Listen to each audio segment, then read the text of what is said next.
Hello, friends, and welcome back.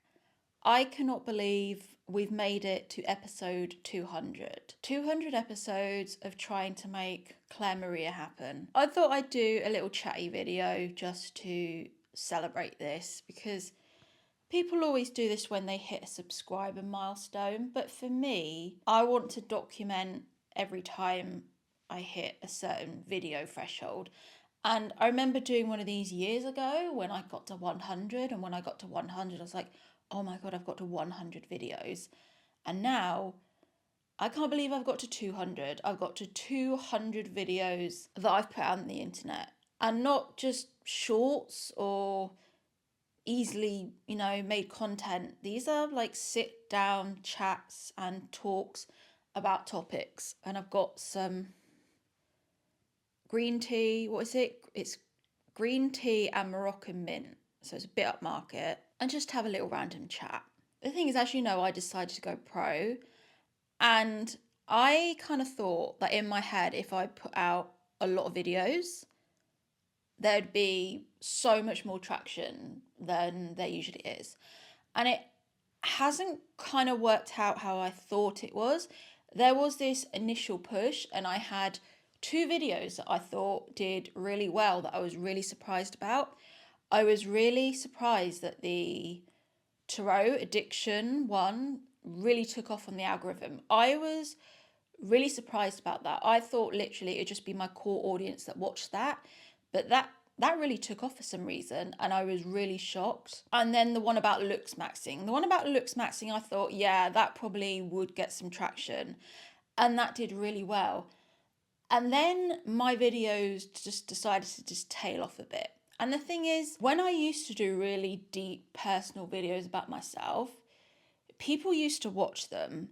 I don't know if it's that maybe because I was gone for so long, it was like out of sight, out of mind. And I think, I don't know, maybe I am slightly shadow banned at the moment. I don't know, because I just had that massive period of just not putting any content out. And I think maybe people forgot about me. Maybe people didn't care anymore. And, that is okay. I'm not always going to get the same viewership all the time, and that's fine. So I'm in this quandary because I've only really had two really viral videos, and they were the short men dating one and the big boobs video. And even now, people find my channel by searching big boobs into YouTube, and then I pop up. And then they're just sorely disappointed because it's me, basically. They're the only two really viral videos that I had. And my problem was that I went viral from this short men dating video. And then I gained a lot of subscribers from that because obviously that is going to be pretty popular on the algorithm. And then what happened is that these people subscribed and then they didn't like anything else that I produced. Because how YouTube works, if you're not familiar with YouTube, is that it tests out your videos to your audience and your subscriber base. And if your subscriber base do not like that video, it won't show it to anyone else. It just assumes that it's a crap video. So I would try and make videos outside my niche, and they just wouldn't show them to anyone. And if people, the thing is, I was producing a lot of videos, but if people don't watch that video on the day that I release it, then YouTube just shelves it and it doesn't show it to anyone else. And then I've been finding maybe I'm producing too much content that people can't keep up with. Maybe it's only the people that are like my core viewer base that will watch my video the day that it comes out. I think most people are probably busy and it takes them a few days to watch that video. But for a small channel with 1,000 subs, that really hurts the video. And if nobody watches it within the 24 hours, it just gets shelved. It's not like, say you have a massive subscriber base and people don't watch it on that day, but you'll still get like a second wind and you'll still get like a click through of people watching your video. For me, I don't get that. If people don't watch it on that day, I don't really get a second windfall. So I'm trying to kind of work out when to post my videos. Even now I'm starting to think maybe I probably need to get some kind of second job. And the thing is, I don't know how long to give it. I don't know how long to give it, this like intense period, because I always just assumed that if I just literally just spam fed the algorithm a lot of content, my videos would pick up. And there was that initial burst of it. But now I'm like, okay, strategy wise, I'm probably gonna have to get a second job. And I just don't want a full-time job. So I might just have to do some jobs like that. But then also part of me kind of feels, I don't know, should I pivot? The thing is, I've been thinking recently about creating a second channel. Just creating a second channel that is purely dedicated to something else, because that's how channels grow. You have to feed people the same thing each week and then they want to click on it. The thing is, I started off with like a dating niche, which was fine when I was actually dating, but I'm not on the field anymore. I'm not on the field. I'm not dating. I'm not, going on dates. I've really given up on men, giving up on finding someone. So I'm not really in the trenches anymore of the, dating day in, day out. And I'm not going on loads of hinge dates, etc. And in the same way that Alex Cooper had to pivot, like I have to pivot now. I have to pivot away from it. And it's really tough because my subscriber base want the dating content. And every time I try and pivot, they don't want it. They just want the dating content. So it's so tough. And I thought about maybe doing a second channel, and I'll never get round to it. It takes so much effort to get one channel off the ground, let alone two. But I've been thinking about doing something like a book channel, like a book talk channel, something completely different from what I'm doing now. Because I'm a bit, I don't know, I'm a bit tired of the dating content, but it's what trends. The thing is, I only really get views if I'm like shitting on someone, and I don't want to be in that energy where I'm just roasting people, because I know I'm really good at roasting people. I know if you give me a person, I can roast them and tear them apart, and I know I'm good at it. But energy wise, I don't want to do that. I don't want to be in that energy where I'm just roasting people all the time. And also, like, where is there for you to go if you're doing that? That when you get to the top, you're going to have no one to play with, and you need to be really careful and be strategic and not piss too many people off, because if you piss too many people off, no one's going to want to play with you at the top, because they're going to be like, oh, she's a bit of a bitch. I don't want to be her friend. And obviously, this is like a persona as well. It is me, but it isn't at the same time. They're the only way I get views. The only way I get views is talking about people. I think maybe people naturally grew up that were following me. Maybe the people that were following me, maybe they were dating maybe 6 years ago, but now they found someone and they're married and they've moved on. And I do kind of feel that I need to pivot. Like, I seriously need to pivot and not do so much on dating, because honestly, dating content is kind of boring for me now. Talking about the manosphere, I find boring. Just talking about dating in general is, I've said that 3 times, is boring. And I just grew up. I just grew up. I I ran out of stories to tell. I ran out of people that I was involved with. I ran out of stories to tell. I ran out of steam a bit on that, and also it really affects you if your niche is talking about the dates you go on. It is obviously going to be so bad for your dating life. And that's why Alex Cooper had to pivot. She was smart enough to realize she couldn't keep talking about the people that she slept with, because she was with someone and she got married, and she pivoted and's doing something else now. But when I try and pivot and when I try and open up about topics such as autism, my audience is not interested. And this is the problem, is that because my audience is so small, anytime I try and expand away from that, it doesn't work. And I'm kind of in this conundrum now. And there is something that I've wanted to talk about for such a long time. And every time I try and talk about it, I cry. And I think in the next video, I'm possibly going to talk about it. I've hid it for so long, and I feel like now it's time to talk about it, but I'm so scared to do it because I know if I do it, I know I'll lose subscribers. I know people will probably be angry at me, and I just have to be myself and think about what I want to talk about. I don't know, maybe I just need to have structured days when I release videos so people know when I'm releasing videos and they're almost geared to it. Maybe I'm producing too much content at the moment. I've generally thought going really hard at YouTube, people would watch every day, but I really underestimated that people have lives and their life doesn't revolve around my channel. And yeah, I'll get there. I'll just have to work it out. Even though I'm really glad I left my job, it was the best decision I ever made leaving. I'm missing that day to day banter that I would have with people where you're just like, oh yeah, this job's shit or whatever. I'm missing that day to day banter from humans. And I think that's always the danger when you go from working in an office to being self employed.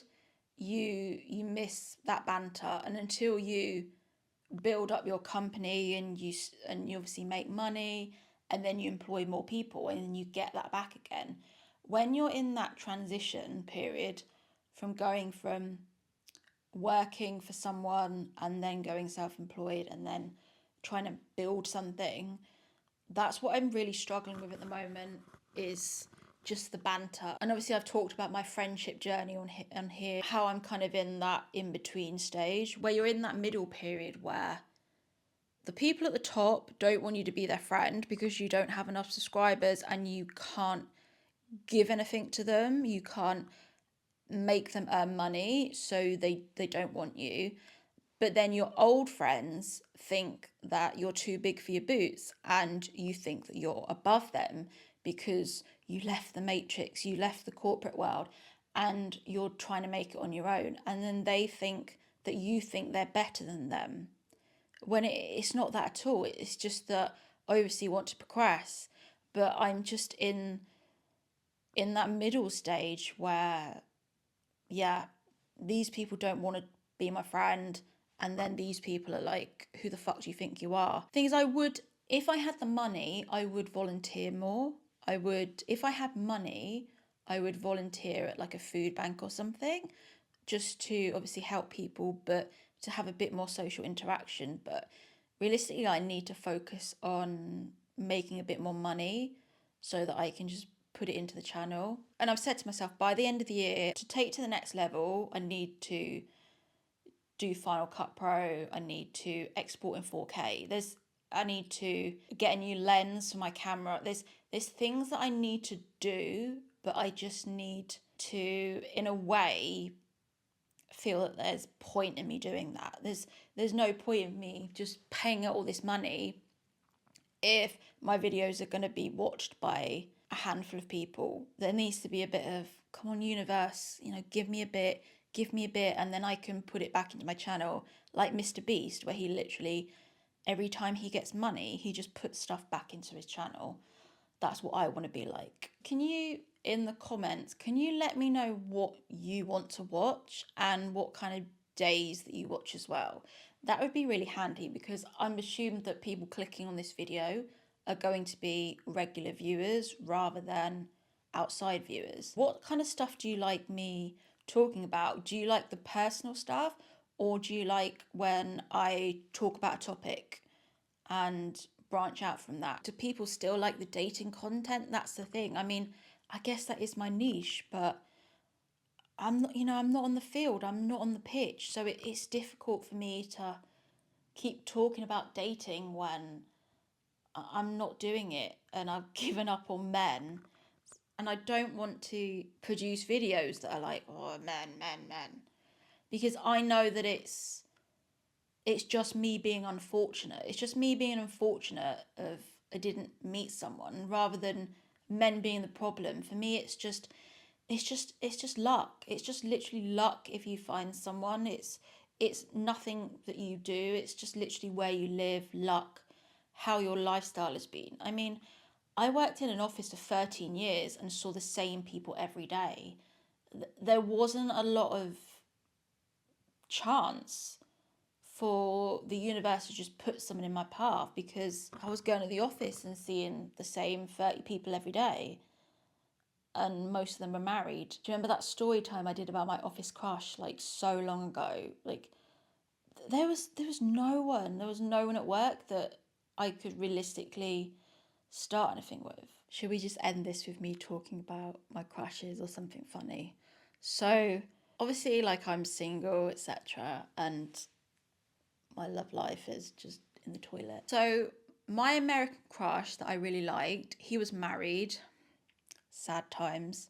So that's obviously a no. And then the other person that I liked that I DM'd did not reply to me, so that was a no. And then something really funny happened to me a few days ago. I had a sex dream about Chris Williamson. I can't believe I'm putting this on film. Nothing actually happened. That's the funny thing. We were trying to have sex, and then members of his team kept coming in and saying, "You need to record this podcast." And I was like, even in my dreams, I'm being cock blocked by someone. Like, I didn't even get to have sex in my dreams. But in terms of me dating, I've literally given up now. This is half the reason why I don't want to talk about dating.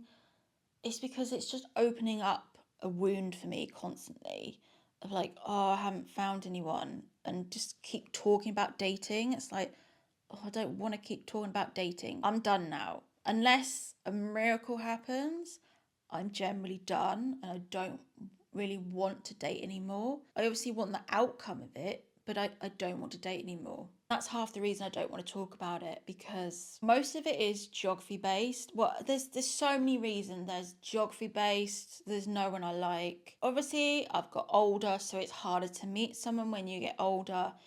And then, like I said in my last video, the men are all single dads. And I just wasn't meeting people that I liked. People like me.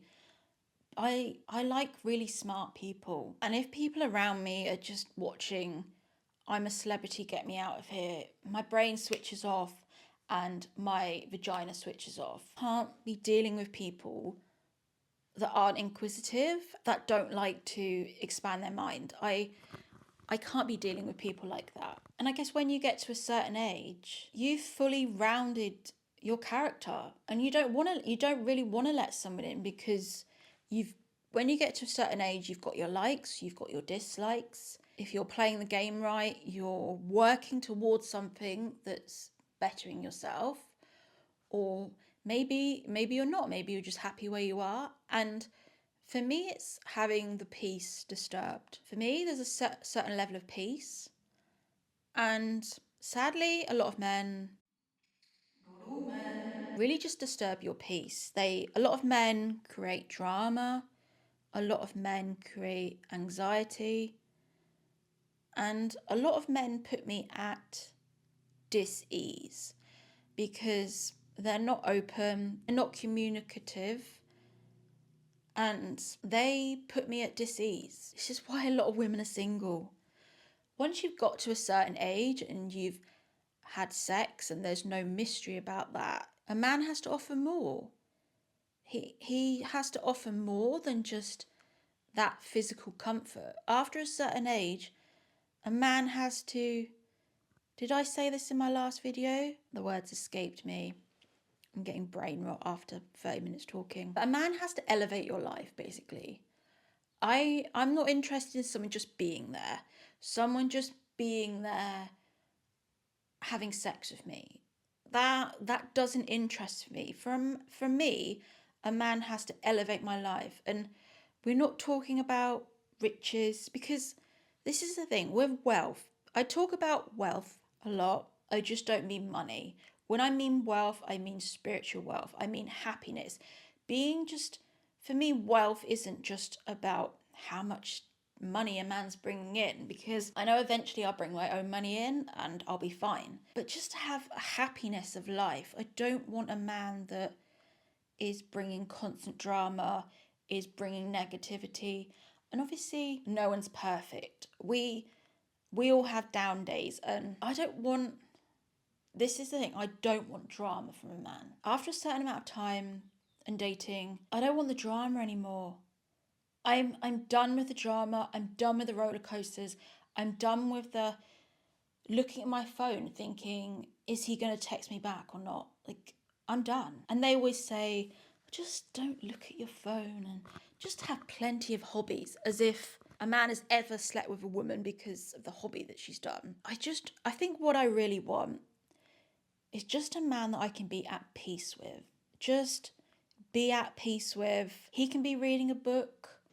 I can be just sitting on the sofa, doing something, doing my scrapbook or whatever. Just both be at peace in each other's company. There's no drama. There's no roller coaster. We both know where we stand. And probably to some it's boring. But that's kind of what I want, is the boring life. The boring life where you know that you're safe. You know that you're safe and secure, and you know that your husband isn't just chasing whatever walks past him in a skirt.